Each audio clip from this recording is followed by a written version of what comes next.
بسم اللہ الرحمن الرحیم۔ السلام علیکم۔ Welcome to my channel Sabeen with voice. Sabeen with voice کو لائک کریں، سبسکرائب کریں اور شیئر کریں۔ ہمارے نیچے دیے گئے واٹس ایپ نمبر پر آپ بھی اپنی کوئی کہانی ہم سے شیئر کر سکتے ہیں۔ جادو، سسپنس، خوف اور دہشت سے بھرپور ایک ناقابل فراموش کہانی۔ وہ ایک خوفناک شام تھی۔ دن ڈھلتے ہی کافی بادل آسمان پر چھا گئے تھے، جس کی وجہ سے اندھیرا پھیل گیا تھا۔ سارا دن سخت گرمی کے بعد شام کو اچانک سے موسم کے تیور بدل گئے۔ یہ سب مجھے بہت عجیب لگ رہا تھا۔ تھوڑی دیر گزری تھی کہ زبردست بارش شروع ہو گئی اور ساتھ میں بجلی پورے غصے سے چمک رہی تھی، جیسے پلک جھپکتے ہی سب کچھ جلا کر راکھ کر دے گی۔ بارش شروع ہوئے کچھ ہی دیر ہوئی تھی کہ لائٹ چلی گئی۔ خیر، میں اپنے کمرے میں کھڑا کھڑکی سے باہر موسم کا نظارہ کر رہا تھا۔ گھر کے پاس بازار میں کوئی بھی نظر نہیں آ رہا تھا، بس ایک دکان پر موم بتی کی ہلکی سی روشنی نظر آ رہی تھی۔ کوئی بھی زی روح اس موسم میں باہر نہیں تھا۔ اچانک سے موسم کا خراب ہونا کچھ سمجھ میں نہیں آ رہا تھا۔ میں اپنے کمرے میں موم بتی جلا کر اپنے بیڈ پر لیٹ گیا۔ بیڈ پر لیٹے ابھی مجھے کچھ ہی وقت گزرا تھا کہ دور کہیں سے زور سے بجلی گرجنے کی آواز آئی۔ کچھ دیر کے لیے ایسے روشنی ہو گئی جیسے دن نکل آیا ہو۔ میں اٹھا اور واپس کھڑکی کے پاس کھڑا ہو گیا۔ بارش اب بھی موسلادھار ہو رہی تھی، بلکہ پہلے سے زیادہ تیز ہو گئی تھی، اور بجلی بھی وقفے وقفے سے چمک رہی تھی۔ میں نے ٹائم دیکھا تو 10 بج چکے تھے اور مجھے نیند بالکل نہیں آ رہی تھی۔ اتنے خراب موسم میں مجھے دور سے کوئی چیز اپنی طرف اٹھتی ہوئی آتی دکھائی دی۔ پتہ نہیں کیا چیز تھی، صاف دکھائی بھی نہیں دے رہا تھا، لیکن میرا تجسس اسے دیکھنے کے لیے اور بھی بڑھ رہا تھا۔ میں وہیں کھڑا رہا اور وہ چیز میرے گھر کے سامنے بڑے کیکر کے پیڑ پر آ کر بیٹھ گئی۔ اندھیرے میں صاف نہیں دکھائی دے رہا تھا، لیکن وہ جو بھی تھا یا تھی بہت بڑی دکھائی دے رہی تھی۔ میں نے سوچا کہ ہو سکتا ہے کوئی پرندہ ہو۔ میں نے اتنا بڑا پرندہ کبھی نہیں دیکھا تھا اور اسے غور سے دیکھنے لگا۔ تبھی بجلی چمکی، کچھ دیر کے لیے چمک پیدا ہوئی تو میں نے اس پرندے کو دیکھا۔ وہ بہت بڑا گدھ تھا۔ اسے دیکھ کر میرے رونگٹے کھڑے ہو گئے، کیونکہ وہ مسلسل میری طرف دیکھے جا رہا تھا۔ اتنا بڑا گدھ میں نے پہلے کبھی نہیں دیکھا تھا، اور وہ بھی اتنے خراب موسم میں اتنی دور سے آرام سے پرواز کرتا آیا تھا، اور اب ایسے درخت پر بیٹھا تھا جیسے موسم کی اسے کوئی پرواہ نہ ہو، اور میرے کمرے کی کھڑکی کے بالکل سامنے شاخ پر بیٹھا مجھے اندھیرے میں بھی یکساں میری طرف یک ٹیک دیکھے جا رہا تھا۔ میں نے جلدی سے کھڑکی بند کی، پردہ آگے کیا اور واپس اپنے بیڈ پر آ کر لیٹ گیا۔ ابھی میری آنکھ لگے کچھ ہی وقت گزرا ہوگا کہ کسی کی دلدوز چیخوں سے میری آنکھ کھل گئی۔ میں ہڑبڑا کر اٹھ گیا۔ چیخوں کی آواز مسلسل آ رہی تھی اور باہر گلی سے آ رہی تھی۔ میں اٹھا، کھڑکی کے پاس گیا، کھڑکی کھولی، باہر دیکھا تو میں نے جو دیکھا وہ دیکھ کر بھونچکا رہ گیا۔ گلی میں ایک لڑکی چیختی ہوئی بھاگے جا رہی تھی۔ اس کے سر پر وہی گدھ جو میرے گھر کے سامنے درخت کی شاخ پر بیٹھا تھا تعاقب میں تھا، لیکن مجھے یہ سمجھ نہیں آ رہی تھی کہ وہ گدھ تو بس اس کے اوپر پرواز کر رہا تھا، لیکن وہ لڑکی اوپر دیکھنے کے بجائے نیچے دیکھ رہی تھی اور بچاؤ بچاؤ بچاؤ کہتی ہوئی بھاگتی جا رہی تھی۔ جبکہ میں نے اس کے پیچھے دیکھا تو کوئی بھی نہیں تھا۔ اچانک سے ایک رسی دور سے گھومتی ہوئی آئی اور اس لڑکی کے پیروں کو جکڑ لیا۔ میں نے اس سمت دیکھا جہاں سے رسی آئی تھی تو وہاں پر 3 اوباش لڑکے کھڑے تھے جو شاید شراب کے نشے میں دھت تھے اور اس لڑکی کو نقصان پہنچانا چاہتے تھے۔ کہاں جائے گی؟ اب تو بہت بھاگ لیا تو نے، اب آرام کر لے تھوڑا، پھر تجھے تیرے مقام پر پہنچا دیں گے۔ ان میں سے ایک بولا اور پھر وہ تینوں کھلکھلا کر ہنس پڑے۔ خدا کے لیے مجھے جانے دو، میری ماں بہت بیمار ہے، اگر میں اس کے لیے دوا لے کر نہ گئی تو وہ مر جائے گی، مجھے جانے دو، میں نے کیا بگاڑا ہے تم لوگوں کا؟ تمہیں جانے دیں گے لیکن ابھی نہیں۔ وہ تینوں ہنسنے لگے، ان کی ہنسی ہر طرف گونج رہی تھی، اور پھر وہ تینوں آہستہ آہستہ لڑکی کی طرف بڑھنے لگے اور بالکل اس کے قریب پہنچ گئے۔ میں یہ سارا نظارہ اپنی آنکھوں سے دیکھ رہا تھا، لیکن اپنی جگہ سے ہل بھی نہیں پا رہا تھا، جیسے کسی نے مجھے ہپناٹائز کر دیا ہو۔ ان میں سے ایک نے لڑکی کی طرف اپنا ہاتھ بڑھایا، تبھی آسمانی بجلی زور سے کڑکی اور بارش پورے زور سے برسنے لگی، لیکن وہ ایسے کھڑے تھے جیسے انہیں طوفانی موسم کا پتہ نہ ہو۔ وہ لڑکی آہو بکا کر رہی تھی کہ مجھے چھوڑ دو، لیکن وہ درندے مسلسل اسے ستائے جا رہے تھے۔ تبھی ایک نے اس کا دوپٹہ کھینچا اور اوپر کی طرف اچھال دیا۔ اس لڑکی کی زبردست چیخ مجھے سنائی دی تو پھر میں جیسے ہوش کی دنیا میں آ گیا۔ میں دوڑتا ہوا نیچے گیا، لیکن وہاں نہ وہ لڑکے تھے اور نہ ہی لڑکی۔ میں یہ دیکھ کر حیران رہ گیا۔ باہر گلی میں نکلا اور ادھر ادھر دیکھا، لیکن وہاں کوئی بھی نہیں تھا۔ اچانک مجھے درخت کے اوپر سے کسی پرندے کے اڑنے کی آواز آئی۔ میں نے اوپر دیکھا تو وہی گدھ واپس جا رہا تھا۔ اتنی دیر میں اذان کی آواز آنے لگی، بارش رک گئی۔ میں واپس اپنے کمرے میں آیا، تلاوت کی، صبح کا ناشتہ کر کے کالج چلا گیا۔ میں کالج میں ہسٹری کا لیکچرار تھا۔ سارا دن میرا سوچ میں گزرا کہ آخر یہ سب کیا تھا جو رات میرے ساتھ پیش آیا تھا۔ کبھی میں اپنا وہم خیال کرتا، دوسرے ہی پل اس کو جھٹک دیتا۔ آخر یہ وہم کیسے ہو سکتا ہے جبکہ میں نے واضح طور پر اپنی آنکھوں سے دیکھا تھا۔ میں اسٹاف روم میں بیٹھا اپنی سوچوں میں گم تھا کہ میرا ساتھی لیکچرار وہاں پر آ گیا۔ مجھے سوچوں میں گم دیکھ کر پوچھنے لگا، یار حنان، کن سوچوں میں گم ہو؟ میں ایک دم چونک گیا۔ نہیں یار، میں تو بس ایسے ہی۔ اچھا، تو تمہاری کلاس کا ٹائم ہو گیا ہے۔ میں یہ بات سن کر کلاس لینے چلا گیا۔ لاسٹ پیریڈ تھا، اس کے بعد میں واپس اپنے فلیٹ میں آ گیا۔ واپسی پر اس دن میں رات والے واقعے کی وجہ سے بہت پریشان تھا، سر میں کافی درد تھا میرے۔ میں نے چینج کیا اور سو گیا۔ عصر کے وقت اٹھا، نماز پڑھی، تازہ ہوا لینے کی غرض سے باہر چلا گیا اور پاس ہی کے پارک میں چہل قدمی کرنے لگا۔ مغرب کے قریب میں پارک سے نکل آیا اور ابھی میں گھر کی طرف آ ہی رہا تھا کہ مجھے بزرگ کی آواز سنائی دی، حنان، وہ تجھ سے مدد لینے آئی ہے، بہت تکلیف میں ہے، تو اس کی مدد کر، ڈر نہیں، وہ تیرا کچھ نہیں بگاڑے گی۔ میں مڑ کر بابا کے پاس جانے لگا تو اب وہ مجھے وہاں کہیں نظر نہیں آئے۔ میں گھبرا کر ادھر ادھر آواز دینے والے بابا کو دیکھنے لگا، لیکن ان کو نہ ملنا تھا اور نہ ہی وہ ملے۔ میں واپس اپنے کمرے میں آ گیا۔ موسم آج بھی ابر آلود تھا اور شام ہوتے ہی بارش شروع ہو گئی۔ کمرے میں آ کے میں اسٹڈی ٹیبل کی طرف چلا گیا، اپنا پسندیدہ رسالہ نکالا اور پڑھنا شروع کر دیا۔ لیکن میرا دھیان رات والے واقعے اور پھر بابا کی گفتگو پر اٹکا ہوا تھا کہ آخر یہ معاملہ کیا ہے، ہو کیا رہا ہے۔ میں اس مسئلے میں پڑھنا نہیں چاہتا تھا، لیکن نہ چاہ کر بھی میرا دھیان اس طرف چلا جاتا۔ بارش نے پھر زور پکڑ لیا تھا۔ میں نے کھانا کھایا، سونے کی غرض سے لیٹ گیا۔ ٹائم دیکھا تو گھڑی 10 بجا رہی تھی۔ لیٹتے ہی دن بھر کی تھکن کی وجہ سے میری آنکھ لگ گئی۔ رات کے اسی پہر میری آنکھ پھر کسی لڑکی کی چیخوں کی وجہ سے کھل گئی۔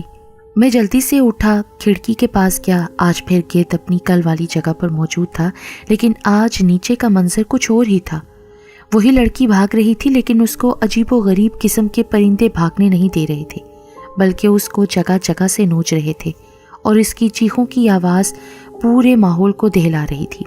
گدھ اوپر شاخ پر بیٹھا میری طرح یہ منظر دیکھ رہا تھا، اور وہ لڑکی کبھی گدھ کی طرف دیکھتی، کبھی ادھر ادھر اور بچاؤ بچاؤ کی پکار لگاتی۔ وہ پرندے جو چمگادڑوں جیسے تھے، انہیں ہٹانے کی کوشش جتنی وہ کرتی، وہ اس کو اور اذیت دیتے۔ مجھ سے یہ سب کچھ دیکھا نہیں گیا۔ میں اس لڑکی کی مدد کے لیے نیچے گیا، لیکن کل کی طرح آج وہی سب کچھ ہوا۔ نہ وہ لڑکی تھی، نہ وہ چمگادڑوں جیسے پرندے، سب کچھ غائب تھا۔ گدھ کی طرف دیکھا تو وہ بھی اپنی جگہ سے غائب تھا، جیسے وہ بھی یہاں پر تماشا دیکھنے آتا تھا اور دیکھ کر چلا جاتا تھا۔ اب مجھے کچھ گڑبڑ لگ رہی تھی کہ کوئی نہ کوئی بات ہے، آخر مجھے ہی کیوں یہ سب کچھ دکھائی دیتا ہے؟ اور بھی تو لوگ ہیں ادھر، ان کو اس لڑکی کے شور کی اور رونے کی آواز کیوں نہیں سنائی دیتی؟ مجھے ہی کیوں؟ اور پھر اس بابا کا کہنا ہے کہ وہ لڑکی مجھ سے مدد چاہتی ہے۔ آخر کیا مدد؟ اور میرے نیچے جانے پر تو سب کچھ غائب ہو جاتا ہے، تو پھر میں کیسے اس کی مدد کروں؟ یہ سب سوچتا ہوا میں سو گیا، نماز کے لیے بھی نہ اٹھ سکا۔ صبح 8 بجے میری آنکھ کھلی، جلدی سے ناشتہ کیا، کالج چلا گیا۔ کالج کے 2nd فلور پر میں اپنا تیسرا پیریڈ لینے آ گیا اور پھر کھڑکی کے پاس کھڑا ہو گیا، جس سے باہر سڑک کا نظارہ پوری طرح سے ہوتا تھا۔ میں نے دیکھا وہی کل والے بابا جو میرے سامنے سے غائب ہوئے تھے، کالج کے گیٹ کے سامنے سڑک کنارے کھڑے تھے۔ عجیب بات تھی، وہ بھی میری طرف ہی دیکھ رہے تھے۔ آج ان کی آنکھوں میں مجھے بے تحاشا درد محسوس ہوا، اور ایسے جیسے وہ مجھ سے کچھ کہنا چاہتے ہوں۔ میں کلاس سے نکلا، باہر کی طرف گیا، لیکن جیسے ہی میں کالج کے باہر نکلا، سڑک پر گیا تو وہاں کچھ بھی نہیں تھا۔ میں ادھر ادھر دیکھ کر واپس آ گیا۔ اب تو سچ میں میرا دماغ گھوم گیا تھا۔ آخر یہ کیا ہو رہا تھا میرے ساتھ؟